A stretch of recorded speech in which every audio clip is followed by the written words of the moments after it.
I hope आप सब लोग काफ़ी अच्छे होंगे और आपकी प्रिपरेशन भी काफ़ी अच्छी चल रही होगी। तो एक बहुत ही इंपॉर्टेंट अपडेट है, BPSC assistant sanitary waste management officer की रिवाइज्ड आंसर की आ चुकी है। ठीक है, रिवाइज्ड आंसर की रिलीज हो चुकी है और न्यू ऑब्जेक्शन जो है आपको मेल के थ्रू सेंड करना है 30 से पहले पहले। लेकिन इसमें हम लोग देखेंगे कि कितने सारे क्वेश्चंस जो हैं वो चेंज हुए हैं और कौन से क्वेश्चन है जो चैलेंज किए जा सकते हैं। ठीक है, तो यहाँ पर इस वीडियो में हम लोग किस चीज पे डिस्कशन कर रहे हैं? हम लोग डिस्कशन कर रहे हैं कि you know how many more questions can be challenged। ठीक है, तो ये एक बहुत इंपॉर्टेंट फैक्टर है कि और कौन से क्वेश्चन है जिनको हम चैलेंज कर सकें। काफी अच्छा है, पेपर वन में आपने देखा होगा 2 क्वेश्चन डिलीट हुए हैं और मैंने मेरी एक वीडियो है, मैंने जो जो क्वेश्चन का ऑब्जेक्शन रेज किया था वो सारा मैंने अपनी वीडियोस में बता रखा है। आप 2-3 वीडियो मेरे चैनल पर जाकर के देखेंगे तो पिछली 2-3 वीडियो में वो सारे के सारे ऑब्जेक्शन जो मैंने रेज किए थे वो मैंने था। पेपर टू में आप देखेंगे कि मोस्टली जो मैंने बताया था वो सारे के सारे ऑलमोस्ट एक्सेप्ट हो गए। मैंने चेक नहीं किया लेकिन हाँ 100% मैं श्योर हूँ कि जो मैंने किया था वो सारा का सारा ऑलरेडी एक्सेप्टेड है और आप लोग उसको देख भी सकते हैं। ओके, तो 14 क्वेश्चन के आसपास मुझे लगता है कि मैंने ऑब्जेक्शन रेज किए थे, बताए थे ऑब्जेक्शन क्वेश्चन में, तो वो सारे के सारे चेंज हो गए। लेकिन पेपर टू में अगर मैं सेट बी में बात करूं ना तो एक 111th नंबर का क्वेश्चन है। इसको अगर आप लोग चेक करेंगे तो यहां पर देखेंगे कि ये पहले सही था लेकिन रिवाइज्ड आंसर की में इसको गलत कर दिया गया है। इस चीज का आपको ध्यान रखना है। तो यानी कि इसकी दोबारा से चैलेंजिंग करनी पड़ेगी कि रिवाइज्ड आंसर की में 111th नंबर का क्वेश्चन है जो कि एक प्रीवियस ईयर क्वेश्चन है। तो इसमें पहले तो ऑप्शन डी था, सेट बी की मैं बात कर रहा हूं। ओके, सेट बी में ठीक है पहले ऑप्शन डी था लेकिन अब इसका ऑप्शन चेंज करके आई थिंक बी कर दिया गया, तो ये चेंज हो गया। लेकिन ये डी ही होना चाहिए क्योंकि ये पीवाई क्यू था और इसका मैं सेट भेजूंगा मैं। ओके, लेकिन अब एक अनफॉर्चुनेट इवेंट ये है कि पेपर वन में ज़्यादा कुछ हम लोग कर नहीं पाए। हालांकि फिर भी बहुत सारे क्वेश्चन चैलेंज किए जा सकते थे उसमें भी, लेकिन सिर्फ 2 क्वेश्चन डिलीट किए उन्होंने। और 2 क्वेश्चन डिलीट हुए तो उसमें से जो मैंने जिनका मैंने भेजा था वो पेपर वन में तो एक्सेप्ट नहीं किया उन्होंने। लेकिन फिर भी अभी भी मुझे एक उम्मीद है कि metals in combined form, okay, एक ये क्वेश्चन चैलेंजेबल है और एक बायोडाइवर्सिटी वाला है क्वेश्चन। ये दोनों क्वेश्चन अभी भी चैलेंजेबल है। मेटल्स इन कंबाइंड फॉर्म में आपका मिनरल और कंपाउंड दोनों ही सही आंसर है। ओके, अब देखिए, अब आगे की स्टडी और बायोडाइवर्सिटी में ऑल ही करेक्ट आंसर होना चाहिए। अब इसमें आंसर चेंज करके उसमें कुछ और दे दिया गया। तो ये दोनों जो क्वेश्चंस हैं मुझे लगता है कि ये 3 क्वेश्चंस हम लोग अभी और ऑब्जेक्शन भेज सकते हैं। ठीक है, मैं इसका लिंक इसका फिर से भेजूंगा मैं, क्योंकि ये तो पहले सही था अब गलत कर दिया गया है। और मेटल्स इन कंबाइंड फॉर्म और बायोडाइवर्सिटी चेंज नहीं हुआ इन 3 क्वेश्चन के लिए। अब देखिए, जनरली क्या होगा कि अब जब भी वो इनविटेशन मंगवाएंगे तो उसके बाद 10-15 दिन का टाइम दिया जाएगा और हमें बुलाया जाएगा अ, इस पे मतलब सब्जेक्ट मैटर एक्सपर्ट के सामने। तो मेरा ये भी प्लान है कि इन केस ये भी चीज ओपन होती है इसमें, तो मैं इन 3 क्वेश्चन के लिए सब्जेक्ट मैटर एक्सपर्ट के पास भी जाने वाला हूँ। ठीक है, ओके, अब आप लोग इस चीज को वेरीफाई कर सकते हैं क्योंकि मैं जो सोर्स देता हूँ वो काफी अच्छे देता हूँ। पेपर टू में आप चेक कीजिएगा 2 वीडियोस ही हैं, 2 वीडियोस पहले ही इसकी मैंने वीडियो डाल रखी है। तो सारे क्वेश्चन जो मैंने बोले हैं वो सारे एक्सेप्ट हो गए। आप इसको देख सकते हैं, 14-15 क्वेश्चन हैं, 16 के आसपास चेंज हुए हैं। तो डिलीट वाले हटा देंगे तो ऑलमोस्ट वही चेंज हुए जो मैंने ऑब्जेक्शन किए थे। आप खुद भी इसको चेक कर सकते हैं, ज़्यादा टाइम नहीं लगेगा और you can tell in comment box. अब देखिए, क्वेश्चन ये है, यहां पर ये बात हमें समझनी है कि टोटल जो क्वेश्चन डिलीट हुए हैं, ओके, ये 4 क्वेश्चंस डिलीट हुए हैं।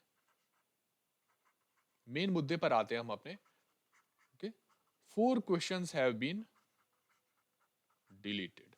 ओके, तो आपको क्या लगता है कि इनके मार्क्स ऐड होते हैं कि नहीं होते? देखिए, मैंने मैं अभी अपने बारे में बताना तो नहीं चाहता था, लेकिन मतलब ठीक है कि मेरी क्या एजुकेशनल बैकग्राउंड है, कैसे हम लोग क्वेश्चन को चैलेंज करते हैं। मैंने बहुत सारे एग्जाम्स में पहले भी चैलेंज किया है और सब्जेक्ट मैटर एक्सपर्ट को फेस भी किया है मैंने एनटीए यूजीसी नेट के एग्ज़ाम में। ओके, तो इसीलिए मैं आपको बताना चाहता हूँ कि सब्जेक्ट मैटर एक्सपर्ट के सामने भी मैंने आंसर चेंज करवाया है बहुत पहले। ये दिल उनका नोएडा में ऑफिस है, वहाँ सब्जेक्ट मैटर एक्सपर्ट के सामने एप्लीकेशन दे करके वो मैंने चेंज करवाया है। तो आप लोग अगर देखेंगे पूरी वीडियोस जो कि डली हुई हैं, तो धीरे धीरे आपको पता चल जाएगा मेरे क्रेडेंशियल्स के बारे में। ओके, एक बहुत ही बड़ी कोचिंग है जिसमें मैंने यूजीसी नेट के बच्चों को मैंने क्लासेस भी ली हैं। ओके, और मैंने अनअकैडमी पर ओके नीट जेई फाउंडेशन में 1 ईयर 8 मंथ्स तक पढ़ाया है। वो कोविड के टाइम में मुझे बिहार आना पड़ा था अपने गांव में, तो 4 महीने के लिए मुझे जब 2021 में वहाँ शिफ्ट हुआ, नेट की कनेक्टिविटी उतनी अच्छी नहीं थी, तो इसीलिए मैं वहाँ पर मतलब फिर आगे मतलब उसके बाद नेट कनेक्टिविटी की वजह से मुझे डिसकंटिन्यू करना पड़ा। और एट प्रेजेंट मैं बैजूज़ में, देखिए स्टूडेंट लाइफ में ये सब चीज़ें ना बहुत ज़रूरी हैं कि आपके पास एक थोड़ा इनकम भी आता रहे। बैजूज़ में एकेडमिक स्पेशलिस्ट हूँ। मैं वही जॉब देखता हूँ कि जो कि वर्क फ्रॉम होम से हो जाए, ताकि हमें आगे प्रिपरेशन में दिक्कत ना हो। एकेडमिक स्पेशलिस्ट हूँ और चैग में ओके सब्जेक्ट मैटर एक्सपर्ट। ये फ्रीलांसिंग है, ये फ्रीलांसिंग है, ये तो रेगुलर आपकी जॉब है, बट ये वर्क फ्रॉम होम ही चलता है हमेशा शुरू से ही, तो मुझे कभी ऑफिस जाना नहीं पड़ा। मैं यहाँ पे फरीदाबाद में ही वहाँ पर करता हूँ मैं। और एक कैरियर इंडेवर करके दिल्ली में बहुत ही बड़ी कोचिंग है, आप इसको सर्च कर सकते हैं, तो वहाँ पर मैं फैकल्टी की तरह से भी मतलब एनवायरमेंट साइंस के लेक्चर्स लेता हूँ मैं। ठीक है, तो ये मेरे क्रेडेंशियल्स हैं और इसी क्रेडेंशियल्स की वजह से ही फाइनली आपने जो मैंने क्लेम किया ऑलमोस्ट वो सारे के सारे एक्सेप्ट हो गए। आप इसको खुद चेक कर सकते हैं। अब देखिए 4 क्वेश्चन डिलीट हुए हैं, तो जनरली बाकी जो मैंने एग्जाम्स देखे हैं तो डिलीटेड क्वेश्चन के मार्क्स ऐड होते हैं। Deleted questions marks are allotted to everyone. ये जनरल ट्रेंड है हर जगह पर। ओके, और मुझे लगता है कि बीपीएससी भी इसी को फॉलो करती है। Okay, BPSC follows the same.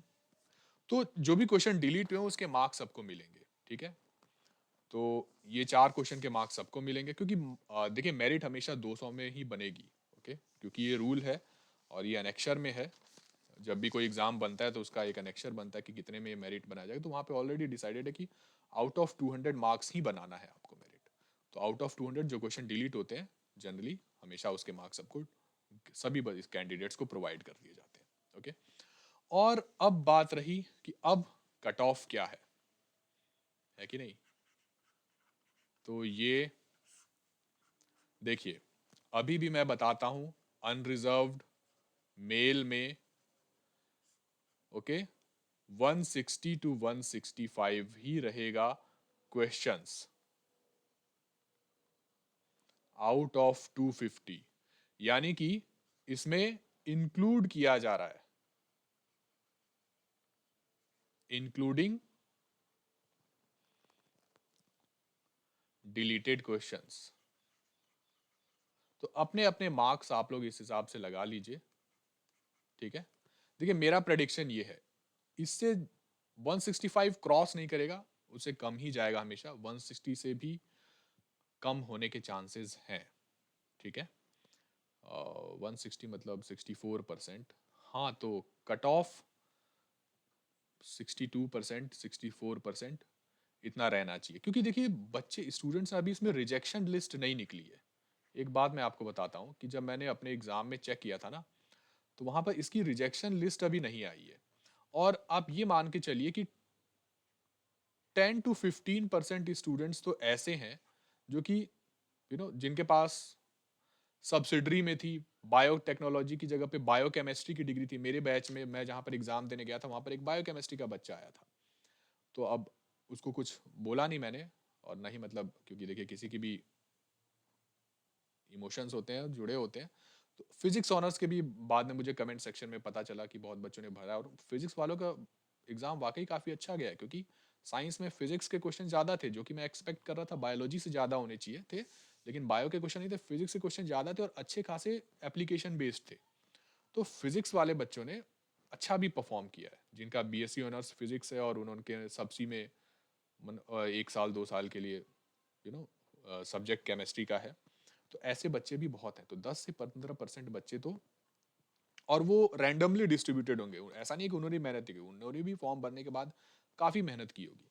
तो रिजेक्शन लिस्ट की वजह से भी काफ़ी बच्चे मतलब होने वाले हैं। तो आप ये मान के चलिए कि मैं अभी के लिए कहता हूँ कि ठीक है, 65%, 65% मतलब यही 160 to 165 के आसपास, ये मान के चलिए कि आपका सेफ है।